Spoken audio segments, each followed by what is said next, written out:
Hi friends, I am Abhishek. Welcome to my YouTube channel the ocean of Shiksha. तो आज हम second and third नवंबर की जो भी टॉप हेडलाइंस न्यूज़ है उसको डिस्कस करेंगे, क्योंकि हमने सेकेंड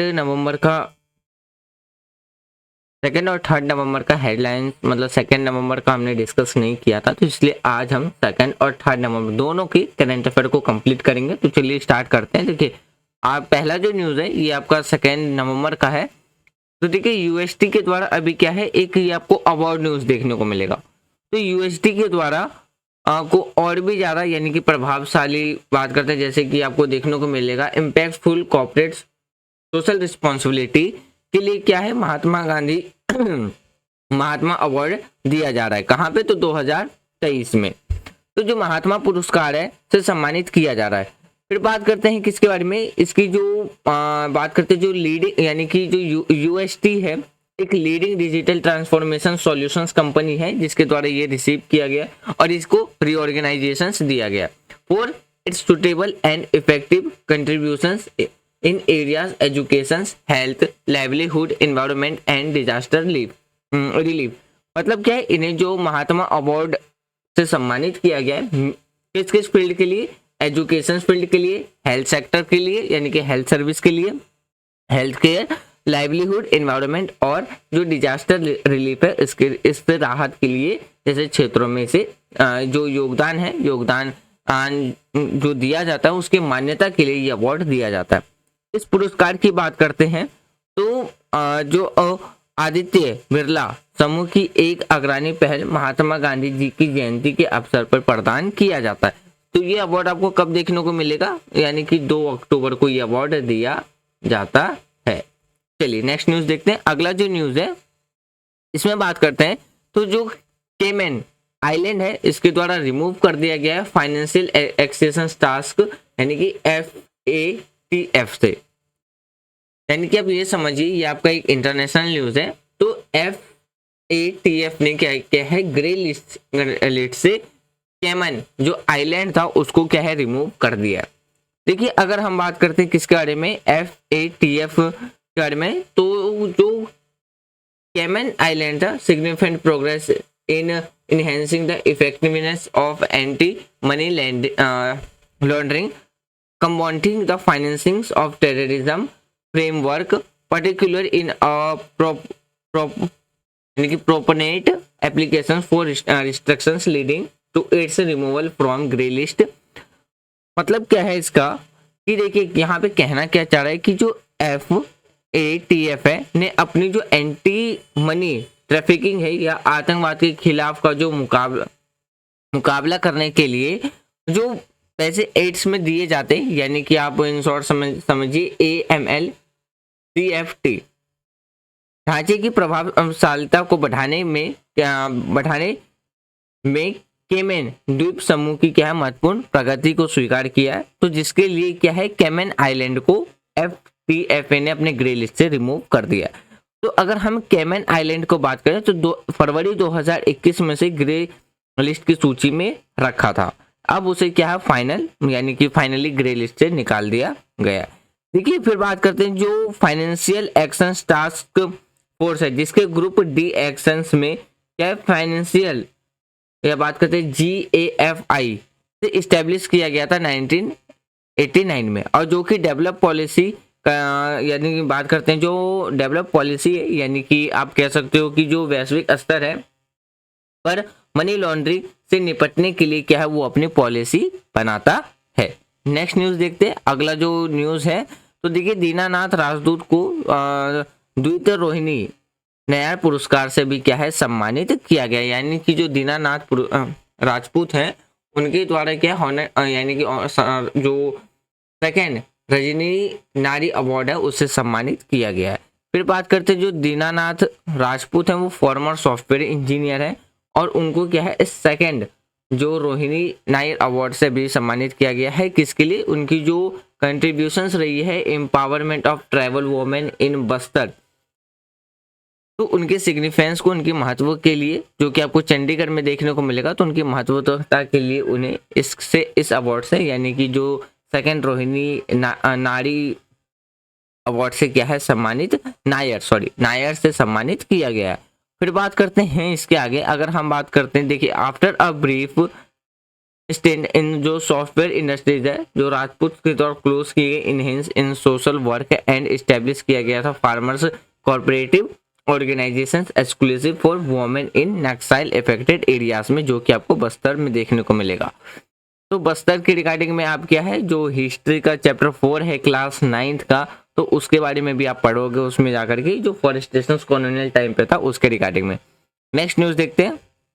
अगला जो न्यूज है, देखिए बात करते हैं विहान तिल रेजा, विकास का जो नाम है बदल, यानी कि जो उनके नाम वो वाइल्ड लाइफ फोटोग्राफर है, इस ईयर में उनको पुरस्कार से सम्मानित किया गया। देखिए बेंगलुरु के जो असाधारण 10वीं यानी कि 10 वर्षीय विहान तलरेजा विकास ने लंदन में नेचुरल हिस्ट्री से, अगर बात करते हैं यहाँ पे आप देख सकते हो कि जो 10 साल फ्रॉम जो बेंगलुरु से हैं उनके द्वारा मेड किया गया एक headlines winning the top prize for his categories the prestigious wildlife photographer of the year के लिए। तो अगर हम बात करते हैं उनकी कॉम्पिटिशन्स के लिए, तो नेचुरल यानी कि natural history museum in London, जो कि आपको कहाँ लंदन में देखने को मिलेगा, तो ऑफ द ईयर से प्रतियोगिता में उन्होंने अपनी जो श्रेणी में क्या है सिर्फ पुरस्कार जीतकर सुर्खियां बटोरी है। इस प्रसिद्ध प्रतियोगिता में उनको अक्सर क्या है फोटोग्राफी ऑफ द ईयर भी कहा जाता है, यानी कि ऑस्कर ऑफ द फोटोग्राफी के नाम से भी हम इस इवेंट को या इस कॉम्पिटिशन को जानते हैं। तो ये भी आपका क्या बन जाता है, एक अवार्ड न्यूज बन जाता है। चलिए नेक्स्ट न्यूज देखते हैं। अगला जो न्यूज है, तो हमारी कंट्री की जो इलेक्शंस कमीशन है, इलेक्शंस कमीशन ऑफ इंडिया के द्वारा डिजाइन किया गया है इन हाउस सॉफ्टवेयर थ्रू, यानी कि ENCORL, जो कि इलेक्शंस को मैनेजमेंट करेगा। बात करते हैं भारत के जो चुनाव आयोग है उनके द्वारा डेवलप किया गया एक सॉफ्टवेयर जिसका नाम रखा गया है ENCORE, जो कि रियल टाइम में जो कम्युनिकेशंस है, नॉमिनेशंस है, या हम बात करते हैं जो वोटर टर्न आउट है, काउंटिंग है, रिजल्ट है, डाटा मैनेजमेंट है, उसको क्या करेगा, रिटर्निंग ऑफिसर्स के लिए इसे मैनेज यानी कि डेवलप किया गया। इस टूल को के द्वारा जो प्रोवाइड कराया जाएगा, this tools provide an based facility for returning officers to manage the elections process effectively. मतलब क्या है इसका, ये जो उपकरण है यानी कि जो हमारा टूल होगा कि जो रिटर्निंग जो ऑफिसर्स हैं को चुनाव प्रक्रिया को कुशलतापूर्वक प्रतिबंधित करने के लिए एक निष्पक्ष सुविधा प्रदान कराने में हेल्पफुल रहेगा। तो ये आपका किसका, इलेक्शंस के रिगार्डिंग में न्यूज बन जाता है। तो यहाँ पे जो क्वेश्चंस मेनली निकल के आएगा, या तो इलेक्शंस कमीशन ऑफ इंडिया के रिगार्डिंग में निकल के आ सकता है, या जो सॉफ्टवेयर है उसके रिगार्डिंग में निकल के आएगा। तो यहाँ पे सॉफ्टवेयर की बात चल रही है, तो यहाँ इसको आप साइंस एंड टेक्नोलॉजी से भी रिलेट करके पढ़ सकते हो। नेक्स्ट न्यूज देखते हैं। अगला जो न्यूज है, देखिए प्राइम मिनिस्टर, हमारी कंट्री के जो प्राइम मिनिस्टर हैं नरेंद्र मोदी, उनके द्वारा क्या है इनॉग्रेट किया गया, उद्घाटन किया गया है दिल्ली में वर्ल्ड फूड इंडिया 2023। तो देखिए बात करते हैं, ministry of food processing industries के द्वारा ऑर्गेनाइज किया जा रहा है 3 दिन का एक इवेंट, जिसमें वर्ल्ड फूड इंडिया 2023 आपको न्यू दिल्ली में देखने को मिलेगा, जो कि एक शोकेस होगा जिसमें रीच इंडिया जो बात करते हैं क्यूलिनरी कल्चर्स है वर्ल्ड में वो दिखाया जाए। मतलब कि जो हमारी कंट्री का जो क्यूलिनरी है कल्चर है वो क्या है विश्व का दिखाया जाएगा। अब बात करते हैं अगले न्यूज के बारे में। तो देखिए भूटान के जो किंग है जिग्मे केसर नामग्येल, तो वो अभी कहाँ है, भारत में 8 दिन के लिए वो विजिट करेंगे। तो मिनिस्ट्री ऑफ एक्सटर्नल अफेयर्स के द्वारा स्टार्ट किया गया है इस इवेंट का। इसका जो मेन मकसद होगा वो रिव्यू करना होगा कि जो भी हमारा कंपैरेसिव डायमेंशंस है, बायलैटरल कॉर्पोरेशंस इनहेंस करना होगा, सुटेबल पार्टनरशिप बिटवीन दोनों कंट्री के बीच में। तो ये आपका क्या बन जाता है, एक इंटरनेशनल न्यूज बन जाता है। और देखिए यहाँ पे जो क्वेश्चंस निकल के आएगा, या तो आपसे इंडिया एंड भूटान के रिलेशंस में पूछा जा सकता क्वेश्चन, या मैप का क्वेश्चन यहाँ से MCQ में के फॉर्म में निकाला जा सकता है। अगला क्वेश्चन देखते हैं। देखिए बात करते हैं नीति आयोग एंड IIM बेंगलोर के द्वारा होस्ट किया जा रहा है स्टेट लेवल इनोवेशन वर्कशॉप। इसका जो मेन ऑब्जेक्टिव आपको देखने को मिलेगा, स्टेट लेवल पे जो इनोवेशन है वो इकोसिस्टम के रिगार्डिंग आपको देखने को मिलेगा, peer to peer workshop is set to be organise, किसके द्वारा ऑर्गेनाइज किया जा रहा है, तो IIM बेंगलोर के द्वारा ऑर्गेनाइज किया जा रहा है। तो ये आपको 6 नवंबर से 8 नवंबर तक देखने को मिलेगा। और जो फोकस किया जाएगा इसमें प्रमोट किया जाएगा जो इनोवेशंस है, एंटरप्रेन्योरशिप से अक्रॉस इंडिया। मतलब क्या है कि ये समझिए कि बिल्डिंग एस्टेट लेवल जो इनोवेशन है, इंफ्रास्ट्रक्चर को बढ़ावा इसमें दिया जाएगा। चलिए अगला न्यूज़ देखते हैं। अगला जो न्यूज़ है ये आपका डिफेंस न्यूज़ देखने को मिलेगा। देखिए बात करते हैं हमारी कंट्री के जो डिफेंस मिनिस्टर हैं राजनाथ सिंह, उनके द्वारा इनॉग्रेट किया गया है इंडियन मैन्युफैक्चरिंग शो। कहाँ पे, तो बेंगलोर के अंदर में। तो राजनाथ सिंह के द्वारा जो इनॉग्रेट किया गया है इंडियन मैन्युफैक्चरिंग शो बेंगलोर के अंदर, जो कि आपको कर्नाटका में देखने को मिलेगा। तो कब, 2 नवंबर 2023 को। और इस इवेंट का जो थीम है वो क्या है, make in India make for the world. ये आपको क्या है, थीम देखने को मिलेगा। नेक्स्ट न्यूज़ देखते हैं। तो अगला जो न्यूज़ है, तो देखिए ऑथर नंदनी दास के द्वारा रिसीव किया गया है British Academy book prize for किसके लिए, culture understanding. Indian born author Nandini Das has been a name the winner of the 2023 British Academy book prize. यानी कि ये समझिए इंडियन ओरिजिन की जो एक वोमेन है, ऑथर है नंदनी दास, उनके द्वारा ब्रिटिश एकेडमी अवार्ड प्राइज से सम्मानित उन्हें किया गया है। फिर बात करते हैं उनके द्वारा जो काम किया गया था, जो वर्क टाइटल दिया गया है, countering India England Mughal and origin of empire पे। इस बुक में बात करते हैं तो जो डेवल्स हैं इनटू द जो भी रोल्स रहे हैं ब्रिटिश का, मुगल्स का, शेपिंग ऑफ इंडियन हिस्ट्री, तो इसके रिगार्डिंग में उन्होंने बुक लिखी है। तो इसलिए उन्हें क्या है, जो ब्रिटिश एकेडमी बुक प्राइज से इन्हें सम्मानित अभी किया गया है। तो ये भी आपका क्या बन जाता है, एक अवार्ड न्यूज़ बन जाता है। अगला न्यूज़ देखते हैं। अगला जो न्यूज़ है देखिए 11 तारीख को यानी कि 11 इंडिया सिंगापुर आपको डिफेंस पॉलिसी डायलॉग देखने को मिलेगा। कहाँ पे, तो न्यू दिल्ली में। तो इसीलिए आपका ये भी क्या बन जाता है, एक डिफेंस न्यूज़ बन जाता है।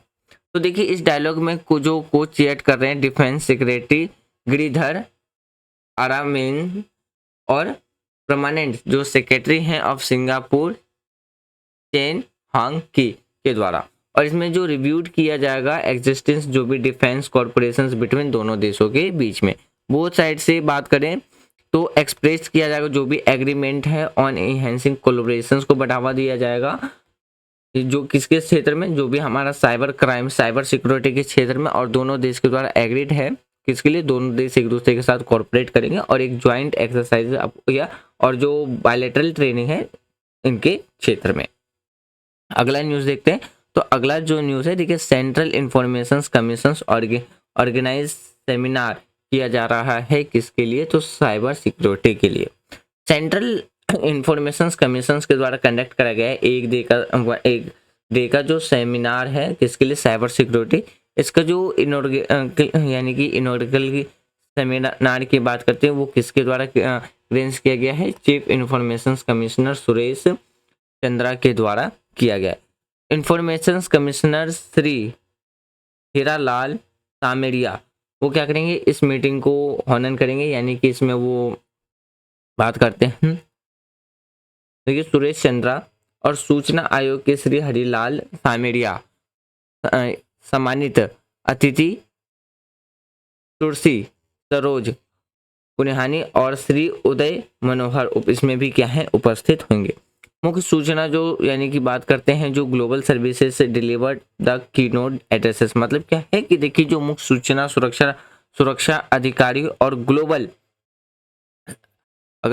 सर्विसेज के जो वरिष्ठ उपाध्यक्ष हैं, यानी कि जितने भी जो हेड हैं या बात कर सकते हो जो स्पीकर्स हैं, अध्यक्ष उपाध्यक्ष हैं, तो वो क्या करें, श्री सोमनाथ बनर्जी, इसके क्या है, इसमें मुख्य भाषण उनके द्वारा दिया गया था।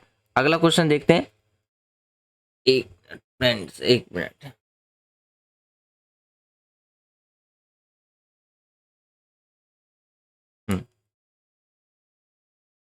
तो देखिए यूनाइटेड स्टेट और इंडिया के साथ मिलकर होल्ड किया जा रहा है 2+2 ministerial dialogue. US secretary of state Antonio Blinken और डिफेंस सेक्रेटरी लॉयड ऑस्टिन के द्वारा क्या है सेट किया गया है इंडिया के साथ मिलकर के 2+2 मिनिस्टर लेवल की जो डायलॉग्स है वो आपको कहाँ इंडियन काउंटर पार्ट्स में, यानी कि किसके लिए, तो जो इंडियन काउंटर पार्ट्स है आपको देखने को मिलेगा। इस डायलॉग में स्टैब्लिश किया जाएगा understanding between prime minister Narendra Modi and जो प्रेसिडेंट हैं डोनाल्ड ट्रम्प। और इसमें हेल्ड बात करते हैं जो कि एनुअली आपको देखने को मिलेगा, और ये स्टार्ट कब 2018 से हुआ था, जो कि डिस्कस किया जाएगा जो बाइटरल सिक्योरिटी है और जियो स्टैटिक इशू है उस पर। तो ये भी आपका क्या बन जाता है, एक डिफेंस न्यूज़ के साथ साथ आपका एक इंटरनेशनल न्यूज़ भी बन जाता है। चलिए अगला न्यूज़ देखते हैं। अगला जो न्यूज़ है देखिए, आरबीआई के द्वारा इंटेंटिव किया गया है 2 major survey for monetary policy inputs के लिए। अगर बात करते हैं आरबीआई यानी कि जो हमारी कंट्री का सेंट्रल बैंक है, उनके द्वारा अनाउंस किया गया है कि commencement of 2 significant survey, house hold inflation expectation survey and आपको जो है कंज्यूमर कॉन्फिडेंस सर्वे, ये 2 सर्वे आपको देखने को मिलेगा। तो इस सर्वे का जो मेन एम है वो gather essential data upcoming bi monthly monetary policy and designed to access individual precipitations on inflation and consumer conditions respectively।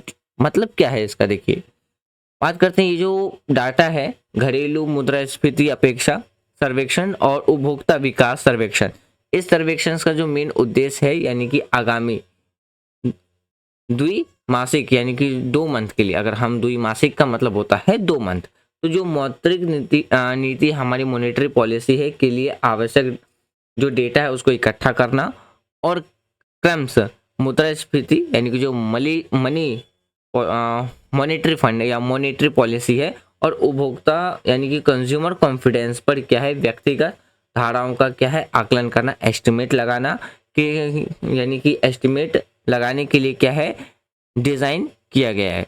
तो इसलिए आपको ये क्या है एक बैंकिंग न्यूज़ देखने को मिलेगा। चलिए अगला न्यूज़ देखते हैं। अगला जो न्यूज़ है, इंडिया और श्रीलंका के बीच में फिर से रिज्यूम किया जा रहा है ETCA टॉल्क। अगर हम बात करते हैं इंडिया और श्रीलंका के बीच में जो कंडक्ट है वो 12 राउंड की जो टॉल्क्स मीटिंग है, जिसमें हम इकोनॉमिक्स और टेक्निकल कॉरपोरेशंस एग्रीमेंट यानी कि ETCA आपको कब 30 अक्टूबर 2023 से 1 नवंबर 2023 के बीच में कहाँ कोलंबो श्रीलंका के अंदर देखने को मिलेगा।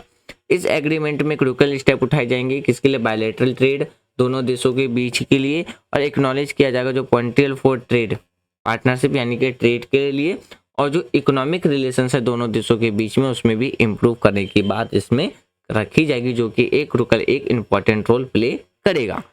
नेक्स्ट न्यूज़ देखते हैं। देखिए Indo USA worship boost up research collaboration, मतलब क्या है, भारतीय यानी कि भारत अमेरिका कार्यशाला में अनुसंधान सहयोग को बढ़ावा दिया जाएगा। Ministry of electronics and information technology secretary S Krishnan के द्वारा किक ऑफ किया गया है ज्वाइंट वर्कशिप किसके साथ, नेशनल साइंस फाउंडेशन यूएसए के साथ मिलकर। इसमें जो प्लान किया गया है यानी कि इसमें जो योजना है वो कंप्यूटर चिप संचार यानी कि जो कम्युनिकेशंस है, new communications technology, online security, eco friendly technology और स्मार्ट ट्रांसपोर्टेशन सिस्टम, इफ उसमें क्या है जो कोलैबोरेशन है सहयोग है उसको बढ़ावा दिया जाएगा, और जो टेक्निकल टाइज है दोनों देशों के बीच में देखने को मिलेगा। तो इसलिए ये आपका क्या बन जाता है, एक साइंस एंड टेक्नोलॉजी की न्यूज़ के साथ साथ आपका इंटरनेशनल न्यूज़ भी बन जाता है, जिसमें हम इंडिया एंड यूएसए के बारे में कह सकते हैं। चलिए अगला न्यूज़ देखते हैं। तो अगला जो न्यूज़ है, इंडिया एंड इटली के द्वारा साइन किया गया है एग्रीमेंट फॉर इरेजर मूवमेंट, मतलब भारत और इटली ने आसान आवाजाही के लिए क्या है समझौतों पर हस्ताक्षर किया है। इंडिया एंड इटली के द्वारा जो एग्रीमेंट किया गया है कि सिमिलर जो वर्कर्स हैं, स्टूडेंट्स हैं या जो प्रोफेशनल्स हैं वो दोनों देशों को दोनों कंट्री में क्या है इजीली आ जा सकेंगे। इंडिया के जो एक्सटर्नल अफेयर्स मिनिस्टर है एस जयशंकर, उन्होंने इटालियन जो counterpart to finalise this pact, मतलब क्या इसका इस समझौतों को अंतिम रूप देने के लिए भारत की जो विदेश मंत्री है एस जयशंकर ने अपनी इतावली सक्षम से क्या है मुलाकात की। उन्होंने कृषि यानी कि जो फार्मर्स हैं या हम बात करते हैं, देखिए या तो आप देखिए जैसे कि हम फार्मर्स एग्रीकल्चर, इस पे फोकस जो किया जाएगा दोनों देशों के द्वारा, फोकस किया जाएगा एग्रीकल्चर टेक्नोलॉजी पे, इनोवेशंस देखने को, innovations, space exploration, defence and digital advancement में आपको देखने को मिलेगा, जिसपे सबसे ज़्यादा फोकस किया जाएगा। नेक्स्ट न्यूज़ देखते हैं, तो देखिए इकोनॉमिक पार्टनरशिप देखने को मिलेगा उड़ीसा एंड साउथ कोरिया के बीच में। तो देखिए साउथ कोरिया, दक्षिण कोरिया और उड़ीसा के बीच में क्या एक आर्थिक साझेदारी की बात हुई अभी। अगर बात करते हैं, देखिए उड़ीसा सरकार के जो प्रतिनिधियों और जो कोरिया आर्थिक और नीति संगठन के सदस्य ने व्यापार, निवेश और आर्थिक सहयोग का पता लगाने के लिए मुलाकात की है, और उनकी चर्चा में उड़ीसा और दक्षिण कोरिया, जिसे हम साउथ कोरिया भी कहते हैं, के बीच में क्या है एक इकोनॉमिक, यानी कि इकोनॉमिक टाइज दोनों के बीच में मजबूती देने के लिए वेरियस सेक्टर में, तो दोनों के साथ अभी बातचीत या उनके साथ मिलकर के चर्चा किया गया है। अगला न्यूज़ देखते हैं, देखिए ये अभी आपको क्या है जीएसटी के रिगार्डिंग, ये आपको जीएसटी के रिगार्डिंग में देखने को मिलेगा। तो अगर हम बात करें अक्टूबर में, तो जीएसटी का जो रेवेन्यू है वो क्या है पहले से बढ़ा है। तो अभी जो कलेक्शंस बढ़ा है जीएसटी का, वो कितना बढ़ा है, इंक्रीज हुआ है 13%, और रीचिंग कितना, तो 1.2 ट्रिलियन रुपीस पहुंच गया। अगर हम बात करते हैं, ये सेकेंड टाइम हाईएस्ट रेवेन्यू है जो हमारा फाइनेंशियल ईयर है। तो इसमें सिग्निफिकेंट कंट्रीब्यूशंस की बात करते हैं तो डिफरेंट जो टैक्स कैटेगरीज हैं, और इस रेवेन्यू कलेक्टेड की बात करते हैं तो शेयर किया गया है बिटवीन सेंट्रल और स्टेट गवर्नमेंट के बीच में। चलिए आज का लास्ट न्यूज़ देखते हैं, तो देखिए जस्टिस राजेंद्र मेनन के द्वारा लीड किया जाएगा आर्म फोर्स ट्रिब्यूनल। देखिए जस्टिस राजेंद्र मेनन जो कि एक फॉर्मर चीफ जस्टिस हैं दिल्ली हाई कोर्ट के, तो उनके द्वारा फिर से रीअपॉइंटमेंट किया गया है as a chairman of the arm force tribunal, कितने 4 साल के लिए। तो उनके द्वारा शुरुआत किया जाएगा जुडिशियल यानी कि जो उनकी जुडिशियल करियर थी वो शुरुआत की गई थी 2002 में, और सिंस अगर बात करते हैं उनके डेडिकेशंस और उनके एक्सपर्टीज के देखते हुए उन्हें अपॉइंटमेंट कर दिया गया है as a chairperson of arm force tribunal, कितने साल के लिए, तो 4 साल के लिए। तो फ्रेंड्स ये था हमारा आज का टोटल जो करंट अफेयर्स न्यूज़ था, जिसमें हमने 2 नवंबर से लेकर के और आज यानी कि जो 3 नवंबर है, दोनों दिनों की हमने करंट अफेयर कंप्लीट कर लिया है। कल आपको 4 नवंबर की करंट अफेयर की न्यूज़ मिल जाएगी, और हमने एम लक्ष्मीकांत का जो चैप्टर 33 है वो भी कंप्लीट कर लिया है। अगली जो वीडियो मिलेगी वो आपको क्लास 9 की जो एनसीईआरटी बुक है इकोनॉमिक्स का, उसका आपको चैप्टर 4 मिल जाएगा। तो यदि वीडियो के रिगार्डिंग में आपको कोई सजेशंस देना है तो कमेंट बॉक्स ओपन है, आप कमेंट बॉक्स में दे सकते हैं। Thanks for watching friend, take care, Jai Hind.